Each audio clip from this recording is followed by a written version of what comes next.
திறந்தது மணிக்கதவு மரகத பதுமையை இனி தழுவு இடையில விழுந்தது இளமனசு இருக்கிற சுகம் அது பல தினசு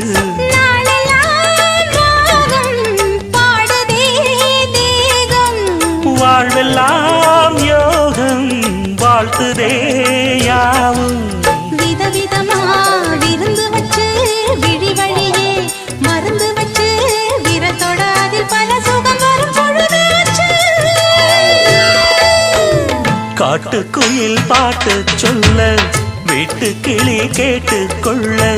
ஒட்டி வந்த தாளமே கொட்டும் கெட்டி மேளமே தொட்டணைக்க வேணுமே பட்டு கிளி நாணுமே காட்டுக்குயில் பாட்டு சொல்ல வீட்டு கிளி கேட்டு கொள்ள